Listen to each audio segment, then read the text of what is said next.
Hi friends, and welcome back to my channel. My name is David and I am here to talk about the vacation that I just recently had. If you recall, I had a video not that long ago where I asked you to help me select from 6 books which 2 I should take with me on vacation. And there was a clear winner, and then there was a multi-way tie for second.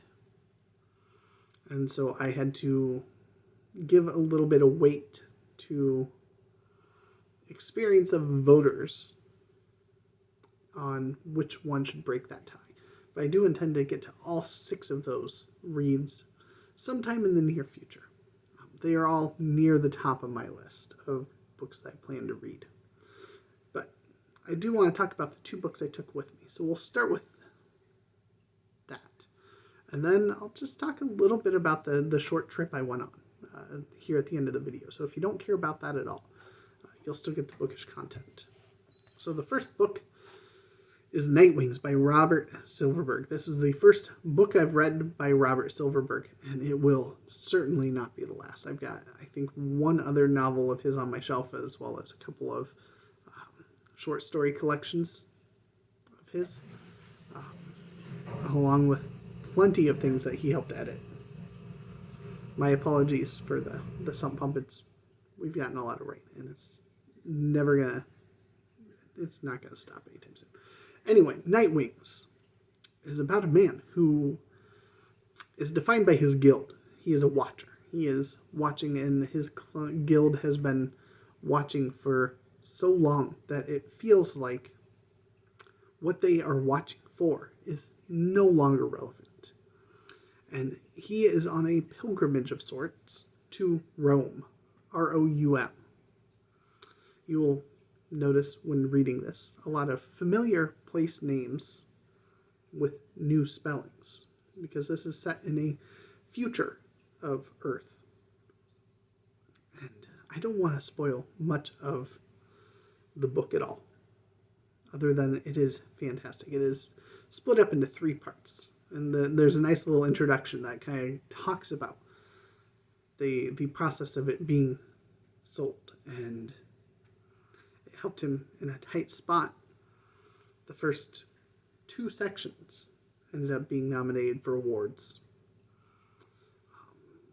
And as a cohesive whole, the trilogy of parts within this book, it's not a big book, tells a really, really satisfying story. This character goes through several stages of having to refine himself and what he wants and what he's going to do. And each of those parts is set on the backdrop of traveling to a different city. So the first one being Rome, the second one being Paris, the third one being Jerusalem. And so much happens that sends his identity spinning out of control. Chaos emerges with friends and acquaintances that he meets who will, even when it seems that they were just passing encounters, may come back into play later on and have a fairly strong significance. And of course the title of Nightwings comes from the Flyers, who have wings that allow them to fly, but only at night. And it's a society that's defined by these guilds. There are changelings who are guildless, and so they are kind of the lesser beings in the society. And that is very, very apparent throughout a lot of the interactions that other people have with changelings. And we meet several changelings along the way. As a whole, this was a very fast, a very delightful read. I am very happy to have it. I'm going to look to probably upgrade my copy at some point in time, outside of this beat up old paperback. If nothing else, get a better looking paperback. Although I do have an ebook copy of it, which is how I ended up reading it, because I was told in no fewer words that I should only take 1 book with me in my Kindle. And so that kind of solved my problem with the typewriter as well, because this was the one that I also had an ebook copy of. But there's no way I'm getting rid of that, because that is going to be, as you will find, when I get back to it, it'll be somewhere in my top 100. I know I said I wasn't going to make any changes, but my vacation reads changed that. You will also find this next book appearing in there at some point in time, and that's Bloodstone by Carl Edward Wagner, or Wagner. This is the first book in the Kane series, and Kane is kind of what you would expect. Muscly, red-haired, big sword, big muscles, not a lot of clothes. It is sword and sorcery, but with a twist, because Kane, as it slowly evolves throughout the book, is not the hero in this story. No. And that makes for an interesting twist, because you follow him so closely through a large chunk of it until that twist really starts to happen, and you start to kind of follow some of these other side characters and their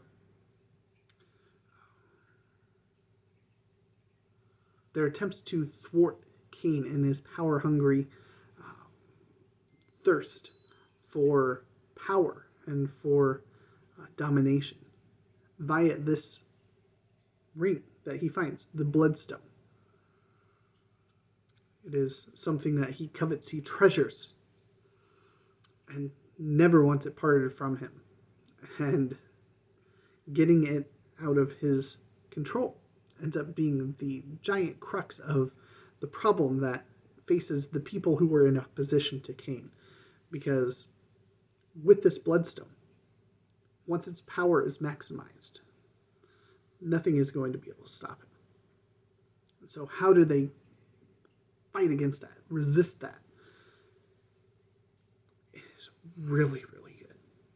Not quite Conan, Robert E. Howard level of good, but it's really, really good. This is, I mean, this is not what you would expect somebody to take along as a beach read, but it was my beach read. I had all kinds of fun reading it along the way on the plane there, as well as on the beach.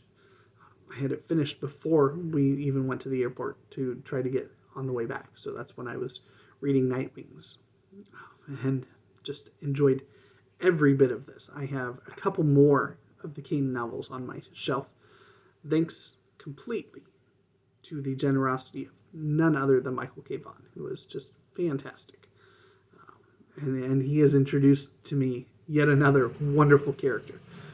I can't thank him enough for some of these characters and authors that he's introduced me to, whether it's John Carter, whether it's Tarzan, whether it's Robert E. Howard in the Conan series, Kane from Carl Edward Wagner.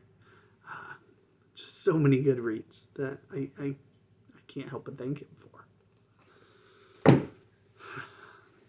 Two outstanding reads. I did end up reading a third book on the flight home, book 4 in the Fafford and Gray Mouser series, which I have ebooks of all of those, and only in ebooks, except for books 1, 6, and 7. I do have copies of 1, 6, and 7 on my shelf, but I don't have the other ones there in the middle. And always a delight to read Fritz Leiber. Anyway, so to kind of keep this short, because that thing back there is bothering me. You can kind of see I've rearranged a little bit in my library. I don't know if you can tell. I no longer have the books stacked up along the ledge there by the sump pump. I got an extra shelf there. And I did quite the purging in the process.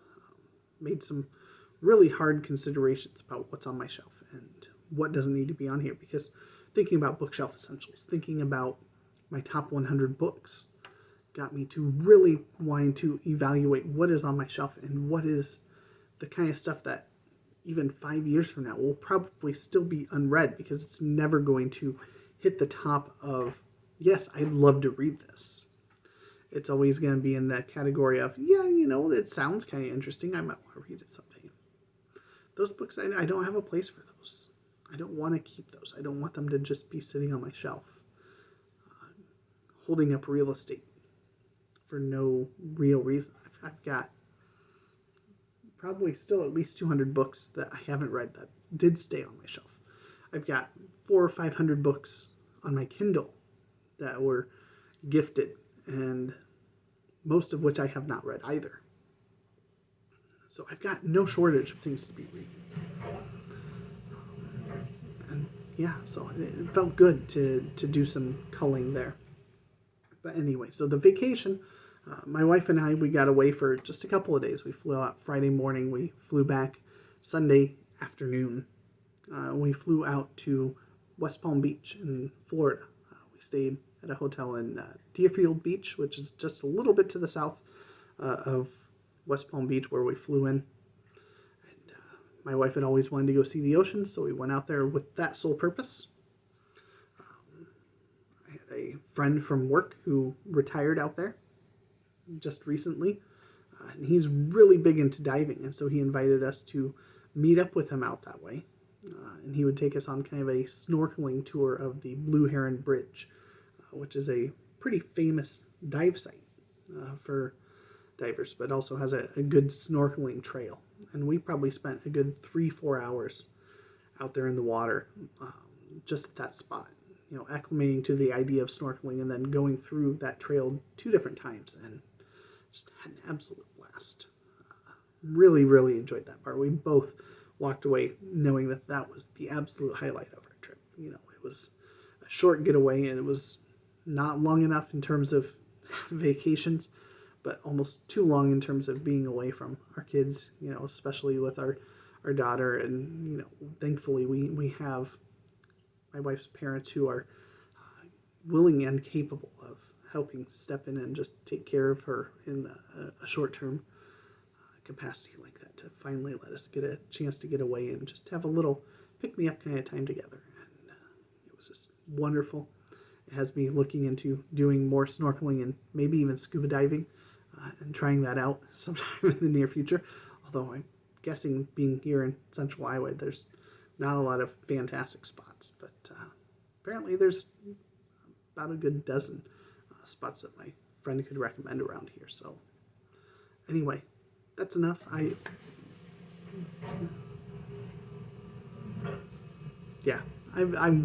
gonna wrap up because that thing's driving me nuts. Hopefully you can't hear it as much as I can. But anyway, I will catch you later.